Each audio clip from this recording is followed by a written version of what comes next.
শরীয়তপুরের মুসলমান, এই কোরআনের নাম মান আমরা বুঝি না, যার কারণে আজকে আমাদের অবস্থা এরকম। আজ যদি আমরা কোরআনের মান আর শান বুঝতাম, আমাদের উপরে রাজত্ব করার ক্ষমতা কোন আমেরিকার থাকতো না, লন্ডন রাশিয়ার থাকতো না। এই পৃথিবীর জমিনে এই কোরআনওয়ালারাই রাষ্ট্র পরিচালনা করত। জোরে জোরে কোন কথা ঠিক কি ঠিক না? আজকে চীন, জাপান, ইরান, আফগানিস্তান যে যেখানেই বলেন না কেন, ওই বহির্বিশ্বের যেখান থেকে যা কিছু আবিষ্কার হয় সব কিছু তারা কোরআন রিসার্চ করে করে করে, আর আমরা আছি কোরআন নিয়ে মতভেদ করার জায়গায়। জোরে কোন কথা ঠিক কি ঠিক না? এ কলিজার টুকরা বাজান, গভীর মনোযোগ সহকারে শুনবেন। আল্লাহ তাআলা এই কোরআনকে কত বড় নিয়ামত আমার আপনার জন্য দান করেছে। এই কোরআনের কাছে যদি প্রশ্ন করেন, কোরআন তুমি কত বড় দামি, তুমি বলো। আল্লাহ তাআলা ডাক দিয়ে বলবেন, দুনিয়ার মানুষ শুনে রাখো, আল্লাহর নবী সাল্লাল্লাহু আলাইহি ওয়াসাল্লাম বলেন, খায়রুকুম মান তাআল্লামাল কুরআন ওয়া আল্লামা। এই দুনিয়ার মধ্যে আল্লাহর দরবারে শ্রেষ্ঠ বান্দা হলো তারা যারা কোরআন শিখে এবং কোরআন শিক্ষা দেয়। দেখবেন পৃথিবীর জমিনের মধ্যে যত কিতাব আছে, যত বই আছে, যত নোবেল নাটক আছে, যত রোমান্টিক বই হোক না কেন, একবারের জায়গায় দুইবার পড়তে তার কাছে ভালো লাগে না। জোরে কোন কথা ঠিক কি ঠিক না? কিন্তু আল্লাহ পাক রব্বুল আলামিন 1500 বছর আগে যেই কোরআনুল কারীম আল্লাহর নবীর উপরে নাজিল করেছেন, যত পড়বেন তত মজা, যত পড়বেন তত মজা। এক একজনের মুখে শুনবেন এক এক রকম মজা। এই মজা দিয়েছেন জোরে কনকে। বুজুর্গি কি নেহি हमको जरूरत, गुलाम अपना बना ले ऐ खुदाया, गुलाम अपना बना ले ऐ खुदाया। तू कुजा ओ सुन्नते अहमद कुजा, बा मोहम्मद कई बुवद निस्बत तुरा, बा मोहम्मद कई बुवद निस्बत तुरा। जोरे कन अल्लाहु আকবার। এ কলিজার টুকরা বাজান, গভীর মনোযোগ। আল্লাহ তাআলা ফাসাহাত বালাগাত ভরা, সাহিত্য ভরা এমন একটা কিতাব আল্লাহর নবীর উপরে নাজিল করেছেন। আল্লাহ পাক রব্বুল আলামিন যে কোরআনুল কারীমের শুরুতেই ঘোষণা করে দিচ্ছেন, আমার খুতবার ভিতরে তেলাওয়াতকৃত আয়াত আল্লাহ তাআলা ডাক দিয়ে বলেন, আলিফ লাম মিম যালিকাল কিতাবু লা রাইবা ফি হুদাল লিল মুত্তাকিন। আল্লাহ তাআলা ডাক দিয়ে বলেন, হে দুনিয়ার মানুষ, আমি আমার নবীর উপরে এমন একটা কিতাব নাজিল করলাম, যালিকাল কিতাবু লা রাইবা ফি, যে কিতাবের মধ্যে কোনো ভুল নাই, ভুলের কোনো অবকাশ নাই, যে কিতাবের মধ্যে কোনো সন্দেহ নাই, সন্দেহের কোনো অবকাশ নাই। আল্লাহ তাআলা এতটুক বলেই ক্ষান্ত করে নাই। আল্লাহ তাআলা দ্বিতীয় নম্বরে আবার ডাক দিয়ে বলেন, সূরাতুল বাকারার 24 নম্বর আয়াত 6 নম্বর পৃষ্ঠার একেবারে শেষের লাইনের মধ্যে আল্লাহ তাআলা ডাক দিয়ে বলেন, ওয়া ইন কুনতুম ফি রাইবিম মিম্মা নাযালনা আলা আবদিনা ফাতু বিসূরাতিম মিন মিসলিহি ওয়াদউ শুহাদাকুম মিন দুনিল্লাহি ইন কুনতুম সাদিকিন।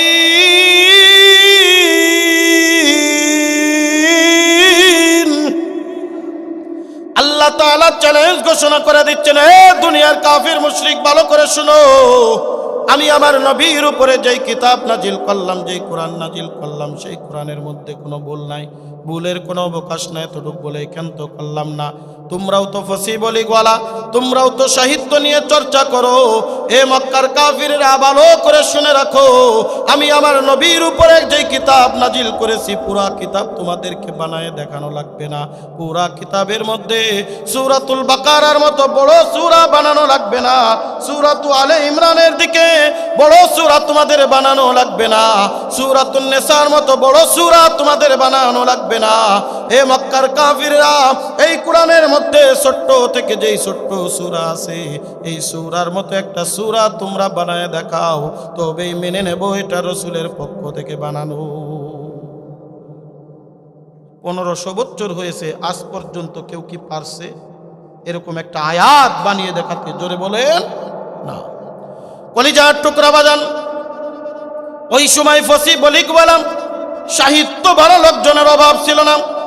সমস্ত কাফিরের এক জায়গায় একজোট হয়ে গেছে। আল্লাহর নবীর উপরে কোরআনের মধ্যে সব থেকে ছোট্ট সূরা কোনটা? আল্লাহ আলামিন কোরআনের মধ্যে সব থেকে ছোট্ট একটা সূরা নাজিল করেছেন, যেই সূরাটার নাম হলো সূরাতুল কাউসার। মাত্র ছোট্ট ছোট্ট 3টা আয়াত আল্লাহ তাআলা নাজিল করেছেন।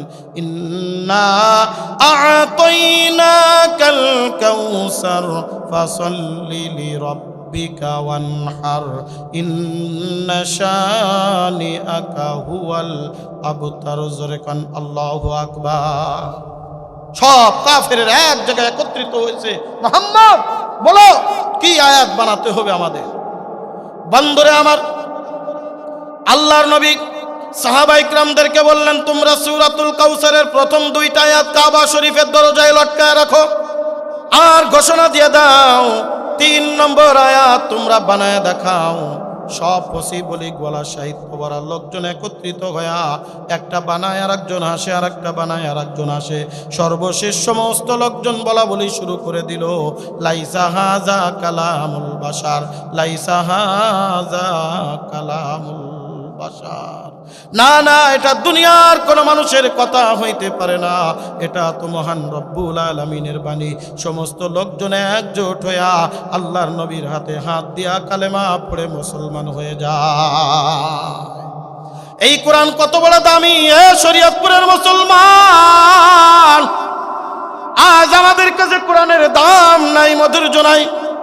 আল্লাহ তাআলা কোরআনুল কারীমের মধ্যে ডাক দিয়ে বলেন, এ দুনিয়ার মানুষ শুনো, এই কোরআন কত বড় দামি জানো? যেই মাসে আল্লাহ কোরআন নাজিল করেছেন, মাসটাকে দামি করে দিয়েছেন। জোরে বলেন কে? যেই রাত্রে কোরআন নাজিল করেছেন, রাত্রটা দামি করেছেন কে? যেই মানুষটার উপরে কোরআন নাজিল করেছেন, মানুষটাকে দামি করে দিয়েছেন কে?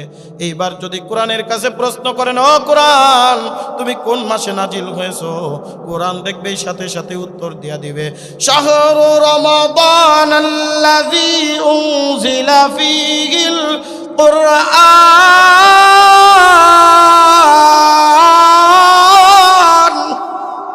আরো জোরে কন্না আল্লাহু আকবার।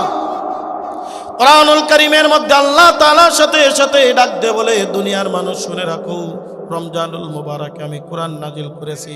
এই যে বর্তমান যেই মাসটা চলে, মাসটার নাম হলো শাবান। এর পরে কোন মাস আসে? জোরে কোন? রমজান মাস। বলেন তো 12টা মাসের মধ্যে রমজান মাস দামি না দামি? কত বড় দাম! অন্য মাসে একটা ইবাদত করবেন, 70টা ইবাদত করবেন, যেই পরিমাণ সব রমজান মাসের একটা ইবাদত তার থেকে বেশি সব। অন্য মাসে ফরজ ইবাদত করলে যেই পরিমাণ নেকি, রমজান মাসে একটা নফল ইবাদত করলে সেই পরিমাণ নেকি। এইবার যদি বলেন, হুজুর এত বড় দাম কেন হলো? রমজানে যেরকম দিন আছে রাত আছে, অন্য মাসেও দিন আছে রাত আছে, অন্য কোনো পার্থক্য নাই। একটাই মাত্র পার্থক্য, এই রমজানুল মুবারকে কোরআন নাজিল হয়েছে। কোরআনের বরকতে, কোরআনের রহমতে আল্লাহ পাক রব্বুল আলামিন এই রমজানকে 12টা মাসের মধ্যে শ্রেষ্ঠ করেছেন, দামি করে দিয়েছেন। এইবার ডাকতে বলবেন, হুজুর রমজানুল মুবারকের মধ্যে তো 30-29টা দিন আর রাত আছে, কখন আল্লাহ তাআলা নাজিল করেছে? আল্লাহ তাআলা ডাক দিয়ে বলেন, ইন্নাম আনজালনাহু ফি লাইলাতিল কদর ওয়া মা আদরাকা মা লাইলাতুল কদর লাইলাতুল কদরি খায়রুম মিন আলফি শাহর। জোরে খান আল্লাহু আকবার। এই পৃথিবীর মধ্যে আমরা যেই বছর পার করি, প্রত্যেকটা বছরের মধ্যে জোরে বলেন কয়শো দিন আছে? 365 দিনে কয় বছর হয়? 365 দিন আর 365 রাত। এর মধ্যে আল্লাহ তাআলা রাখতে বলে, দুনিয়ার মানুষ আমি আল্লাহ তাআলা কোরআনুল কারীম নাজিল করেছি রমজানুল মুবারকের মধ্যে একটা মহামন্বিত রজনী, যেই রজনীটার নাম হলো লাইলাতুল কদর, যেই রজনীটার নাম হলো শবে কদর। এইবার যদি ডাকতে বলেন কোরআন শবে কদরের দাম তাহলে কত? আল্লাহ তাআলা আবার ডাকতে বলেন, ওয়া মা আদরাকা মা লাইলাতুল কদর। এ দুনিয়ার মানুষ তোমরা কি জানো লাইলাতুল লাইলাতুল কদর কত বড় দামি। আল্লাহ তাআলা আবার নিজে উত্তর দেয়া দিচ্ছে, কদরি খায়রুম মিন আলফি শাহর। একদিন দুই দিন নয়, 1 বছর 2 বছর নয়, 1000 বছর পর্যন্ত যদি কোনো ব্যক্তি, 1000 মাস পর্যন্ত যদি কোনো ব্যক্তি একাধারে ইবাদত করে যেই পরিমাণ সওয়াব পায়, লাইলাতুল কদরে যদি কোনো বান্দা একটা মাত্র সেজদা দেয়, আল্লাহ তাআলা তার থেকেও বেশি নেকি লিখে দেয়।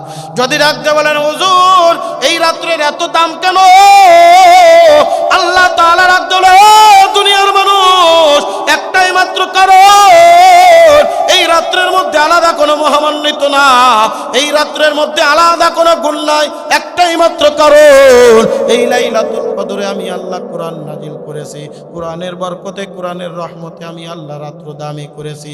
তাহলে শরীয়তপুরের মুসলমান, কোরআনের জন্য মাস দামি, কোরআনের জন্য রাত্র দামি। আমার আপনার নবী সরওয়ারে কায়নাত, দো জাহানের বাচ্চা জনাবে মুহাম্মদুর রাসূলুল্লাহ সাল্লাল্লাহু আলাইহি ওয়াসাল্লাম আসছেন শেষে, কিন্তু দামি করেছেন সব থেকে উপরে। জোরে কোন কথা ঠিক কিনা? ইমামুন নবীন সাইয়্যিদুল মুরসালিন, কেন?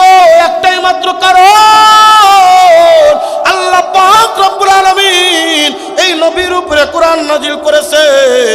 এ শরীয়তপুরের মুসলমান, এই উম্মত আল্লাহর কাছে বড় দামি উম্মত বলে কেন? একটাই মাত্র কারণ, এই উম্মতের উপরে আল্লাহ কোরআন নাজিল করেছে।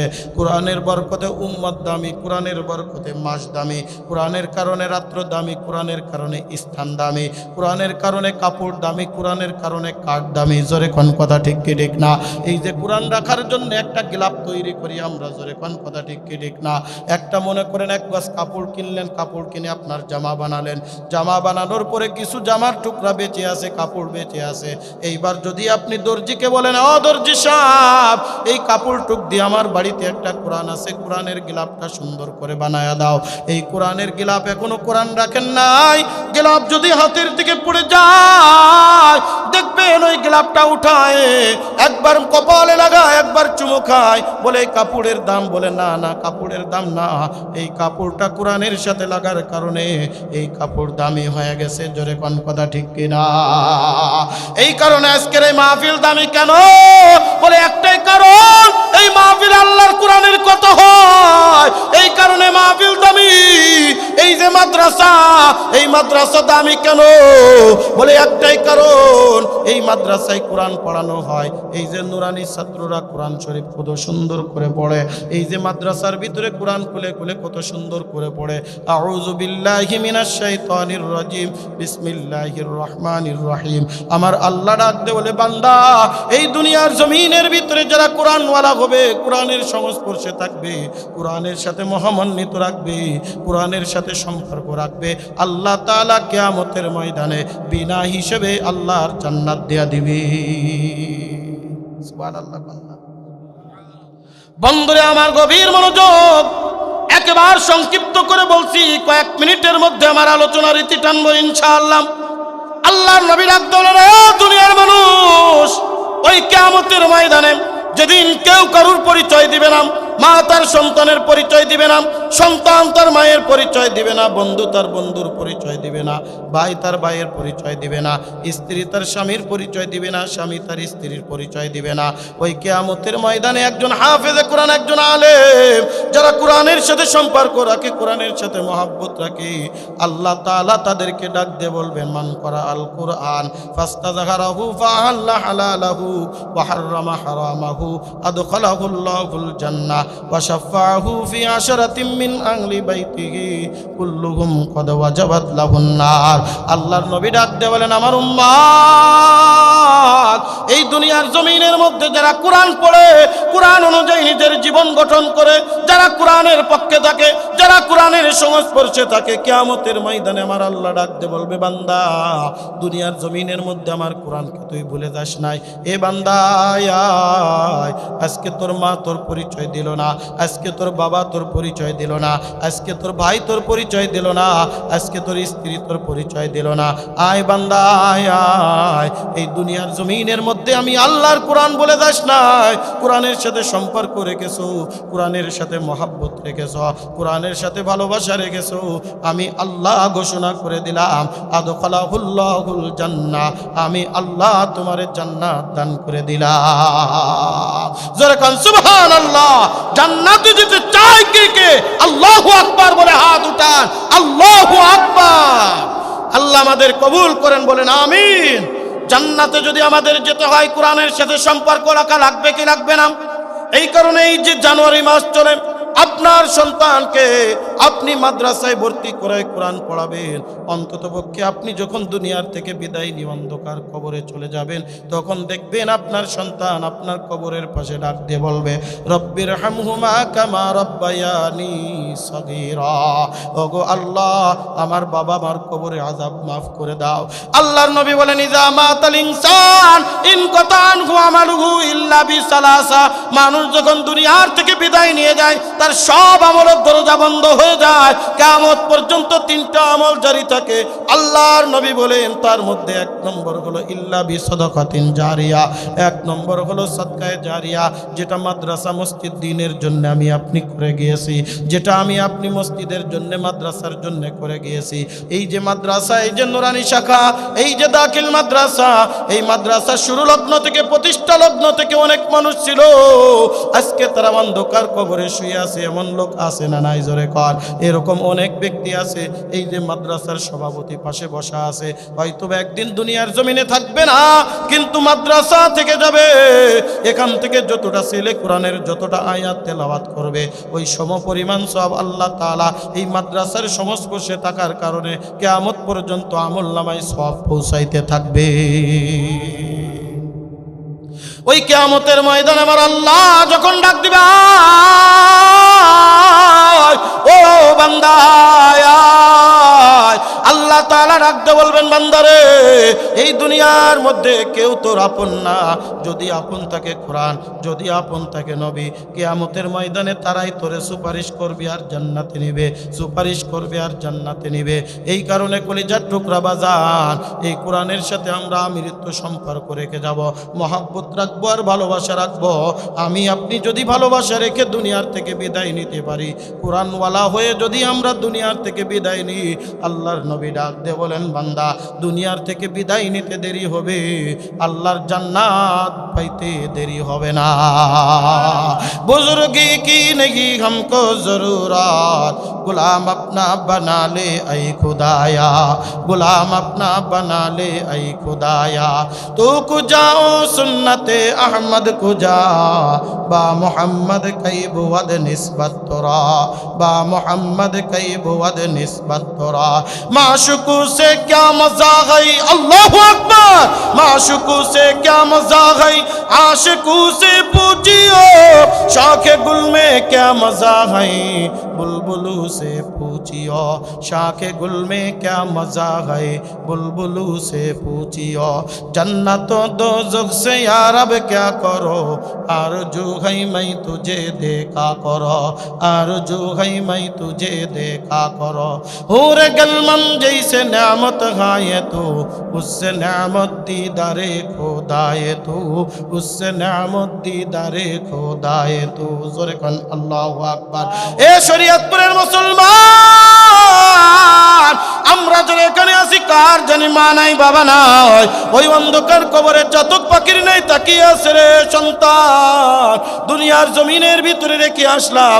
আল্লাহর নবী বলেন, ওয়ালাদান সালিহা, ওই নেককার সন্তান যারা কোরআন পড়েছে, কোরআন অনুযায়ী নিজের জীবন গঠন করেছে, মায়ের কবরের পাশে বাবার কবরের পাশে এই মাহফিলের ময়দানে বসে যদি মায়ের জন্য সওয়াব রিসানি করে, আল্লাহর কাছে দোয়া করে, আল্লাহর নবী বলেন দোয়া করতে দেরি, তিন ব্যক্তির দোয়া বিনা খাইলে বিনা মাধ্যমে কবুল হয়। তার মধ্যে একটা হলো মা বাবার দোয়া সন্তানের উপর, আর সন্তানের দোয়া মা বাবার উপর। জোরে জোরে কোন সুবহানাল্লাহ। এই জন্য আমার সন্তান, আমার পরিবার পরিজনের ভিতরে যারা আছে, নিজে কোরআনওয়ালা হব, পরিবারের লোকদেরকে কোরআনওয়ালা বানাবো ইনশাআল্লাহ। আল্লাহ তাআলা আমাদের সবাইকে কবুল করেন, বলেন আমিন।